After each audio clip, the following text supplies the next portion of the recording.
कवि जो हमारे बीच में उपस्थित हुए हैं दिल्ली से, राजेश लखेरिया जी को भी आमंत्रित करना चाहूंगा चंद लाइनों के साथ कि जिंदगी का सफर आसान नहीं होता। क्या बात। जिंदगी का सफर आसान नहीं होता और यूं ही ऊपर वाला किसी पे मेहरबान नहीं होता। करना पड़ता है जिंदगी में मशक्कत बहुत, क्योंकि बिना मशक्कत के व्यक्ति सफल इंसान नहीं होता। जोरदार तालियों से स्वागत कीजिए राजेश लखेरिया दिल्ली से। माँ सरस्वती को प्रणाम करता हूँ, आप सबकी उपस्थिति को प्रणाम करता हूँ और धन्यवाद देता हूँ संचालक महोदय का, जिन्होंने इतनी भीड़ को शांत कर रखा। एक मैं हूँ साहब जो अकेली पत्नी को शांत नहीं कर पाता। क्या बात। गलती उसकी नहीं है। अच्छा, गलती उसकी है ही नहीं। अच्छा, भगवान ने लुगाई चीज ही ऐसी बनाई है जो भूखी रह सकती है, प्यासी रह सकती है, दर्द सह सकती है, बस चुप नहीं रह सकती। अच्छा। वो चुप रहेगी, सिर्फ एक जगह चुप रहेगी। अगर वहां चुप नहीं रही भाई साहब तो उसका पूरा काम खराब हो सकता है, पूरा पैसा बर्बाद हो सकता है। वो कौन सी जगह है संदीप भैया सुने बताता हूँ। स्वागत। वो घर पे रहती सब पे भारी, वो घर पे रहती सब पे भारी, लेती बोल बोल के जान हमारी। वो घर पे रहती सब पे भारी, लेती बोल बोल के जान हमारी। और शांत सुशील तभी रहती जब, शांत सुशील तभी रहती जब ब्यूटी पार्लर में बैठी हो नारी। बहुत सही बात कही। और आप कुछ कह भी नहीं सकते भाई साहब, कोई भी स्त्री हो कोई भी पत्नी हो आप उसे हरा नहीं सकते। अच्छा, वो कहाँ हारेगी बताता हूँ कि हर एक वक्त रोने का हो, हर एक वक्त रोने का हो, सुख चैन चाहे खोने का हो। क्या बात। हर एक वक्त रोने का हो, सुख चैन चाहे खोने का हो। वो हार स्वीकारती है तभी जब हार कोई सोने का हो। क्या बात। क्या अनुभव। वो हार स्वीकारती है तभी जब हार कोई सोने का हो। अभी तमाम कवि जन आए, प्यार मोहब्बत की बातें करी, तो मैं बता दूं साहब कि मेरा तो प्यार मोहब्बत से दूर दूर का कोई नाता नहीं। अच्छा, प्यार सबसे नफरत है अनिल जी। हाँ, क्यों साबित करता हूँ स्वागत। कि वो जो कहती थी कि मैं मर जाऊंगी तुम्हारे बिना, वो जो कहती थी कि मैं मर जाऊंगी तुम्हारे बिना, कल ही तीसरा बच्चा हुआ उसका, वो भी हमारे बिना। वाह, वाह। वो जो कहती थी कि मैं मर जाऊंगी तुम्हारे बिना, कल ही तीसरा बच्चा हुआ उसका हमारे बिना। इसलिए कहता हूँ ये इश्क नहीं आसान, बस इतना समझ लीजिए संदीप भैया, ये इश्क नहीं आसान, बस इतना समझ लीजिए। और ठेंगा समझ ना आएगा चाहे जितना समझ लीजिए। क्या बात, क्या बात। वाह। अब आप उन लोगों को लेके चलता हूँ एक शादीशुदा पति के ख्वाबों की दुनिया में। शादीशुदा पति। हाँ, वाह। आप बारीकी देखिए और कार्यक्रम सुनिए। एक पति के ख्वाबों की दुनिया में लेके चलता हूँ कि शादीशुदा आदमी कर क्या सकता है साहब। ज्यादा से ज्यादा ख्वाब ही देख सकता है संदीप भैया। हाँ, अगर हकीकत में कभी पड़ोसन से मुस्कुराते हुए बात करते हुए पत्नी देख ले तो इशारों में कहती है कि चलो घर अभी हल्दी लगाती हूँ। वो कहता है क्यों हल्दी क्यों लगानी है, कहीं चोट थोड़ी लगी है। बोले अभी घर भी कहाँ चले हो। सही बात है। तो एक शादीशुदा आदमी क्या करता है, क्या ख्वाब देखता है। अच्छा बता दूं, एक आदमी की जो ताकत उसकी पत्नी होती है और कमजोरन उसकी पड़ोसी। अच्छा, एक आदमी की ताकत उसकी पत्नी होती है और कमजोरी उसकी पड़ोसन। तो देखिए ख्वाब से जुड़िए कि ख्वाब में देख रहा था उसको, ख्वाब में देख रहा था उसको, नींद अचानक टूट गई। क्या बात। अब ये कविता उनके लिए है जो कुंवारे बैठे हैं। जी बिल्कुल। हाँ, उनके मतलब कि वो जुड़े और कल्पना करें, आनंद आएगा कि ख्वाब में देख रहा था उसको, नींद अचानक टूट गई। ख्वाब से याद आया संदीप भैया कि पड़ोसी कैसे होना चाहिए। बताता हूं कि ख्वाबों से ही आस रखो, सपने हमेशा देखने चाहिए। सपने देखेंगे तो जिंदगी जो है सुचारू चलेगी। ख्वाबों से ही आस रखो, जिंदा अपने एहसास रखो। फीलिंग कभी खत्म नहीं होनी चाहिए अनिल जी। ख्वाबों से ही आस रखो, जिंदा अपने एहसास रखो, और जो खुद चलकर आ जाए पड़ोसन ऐसी खास रखो। क्या बात।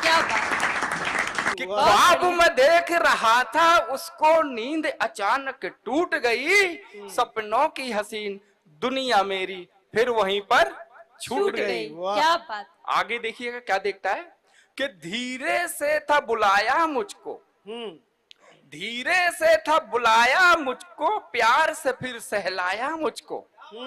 कि धीरे से था बुलाया मुझको, प्यार से फिर सहलाया मुझको। बोली मैं तो तुम पे मरती हूँ, क्या तुम भी मुझ पे मरते हो? क्या बात। बोली मैं तो तुम पे मरती हूँ, क्या तुम भी मुझ पे मरते हो? छोड़ो बीबी की चिंता, तुम क्यों बीबी से डरते हो? क्या बात। और बस क्या- इतना कह दो मुझसे कि प्यार मुझी से करते हो। क्या बात। हाँ क्या कहना था मुझको भी उसको, बात। अच्छा। हाँ कहना था मुझको भी उसको, राह वहीं पर रूठ गई। ख्वाब में देख रहा था उसको, नींद अचानक टूट गई। सपनों की हसीन दुनिया मेरी फिर वहीं पर छूट गई। क्या बहुत बात। बढ़िया। क्या बात। अब देखिए साहब, जो भी शादीशुदा पुरुष बैठे हैं उनसे मेरा विनम्र निवेदन है कि ये मेरी कल्पना मात्र है। अच्छा। इस पे जरा सा भी अमल करने की कोशिश ना करें, क्योंकि मैं तो सुना के चला जाऊंगा, पर आपको सुनाने वाला आपके साथ रहेगा तो आपकी बाकी व्यवस्थाओं में व्यवधान आ सकता है। अच्छा। और बाकी प्रभु की माया, कहीं धूप कहीं छाया। छाया। क्या बात। अब देखिए ख्वाब देख रहा था तो नींद टूटी क्यों? अब जुड़िए, चाय का कप देते हुए पत्नी बोली कि चाय पी लो, और क्या बोलती हैं आप लोग सुनिए कि माना कि नींद में थे मगर चेहरे पे रौनक आई थी। अच्छा। नींद में भी नहीं छोड़ेंगे। माना कि नींद में थे मगर चेहरे पे रौनक आई थी, और मुझे लगा सपने में मिलने मेरी सौतन कोई आई आई थी। थी। अच्छा। क्या बात। क्या बात। माना कि नींद में थे मगर चेहरे पे रौनक आई थी, और मुझे लगा सपने में मिलने मेरी सौतन कोई आई थी। ज्यादा कुछ सोचे बिना मैंने नींद से तुमको जगा दिया, और ख्वाब में देख रहे थे जिसको पल भर में उसको भगा दिया। क्या अच्छा। बात। क्या फिर बात। आगे मुझसे बोली कि मैं भी तो तुम पे मरती हूँ।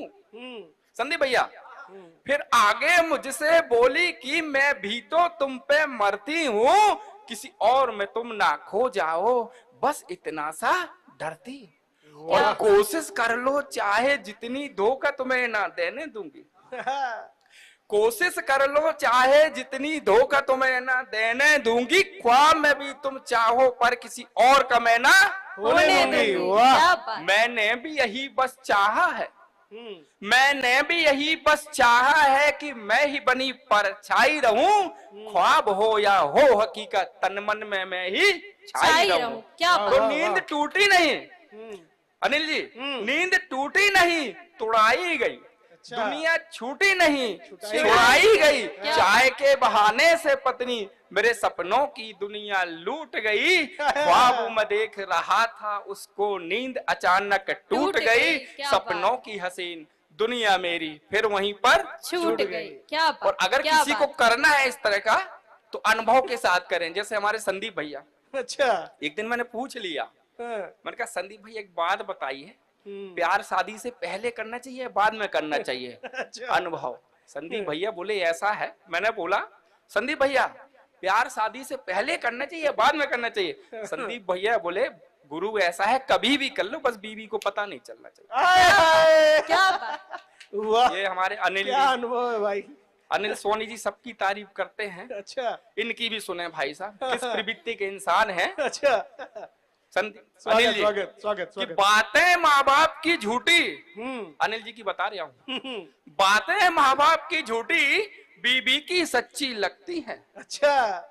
बातें माँ बाप की झूठी बीबी की सच्ची लगती हैं, और सपने में कोई आने लगे तो रातें अच्छी लगती हैं। आय हाय। वाह। बातें माँ बाप की झूठी बीबी की सच्ची लगती हैं, और सपने में कोई आने लगे तो रातें अच्छी लगती हैं। अनिल सोनी जी की यही प्रवृत्ति है साहब की, नहीं अपना बच्चा दूसरे की बीबी ही अच्छी लगती है। क्या बात। क्या वाह।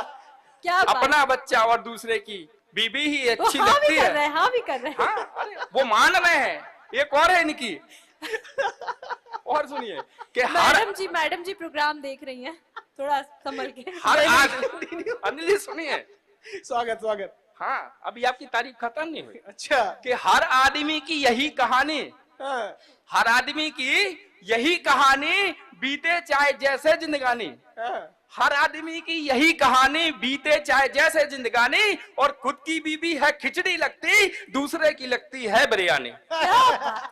खुद की बीबी है खिचड़ी लगती, दूसरे की लगती है बिरयानी। और अपने परिचय में 2 लाइन कहूंगा, फिर अपना स्थान लूंगा कि हंसना हंसाना काम है मेरा, क्या बात। हंसना हंसाना काम है मेरा, राजेश लखेरिया नाम है मेरा, अपनाओ अपनों को सदा, बस यही कहना, बस यही कहना। क्या वाह, बात, वाह, क्या वाह, बात। वाह, वाह, वाह, वाह। तो दर्शकों, राजेश लखेरिया जी को सुन रहे थे आप, दिल्ली से हमारे साथ उपस्थित थे, और सुन के सर ऐसा लग रहा था बहुत पत्नी पीड़ित हैं आप, है ऐसा? सबका यही हाल है, मतलब सबका अनुभव आपने मंच के माध्यम से बता दिया, और दर्शक भी बताएंगे।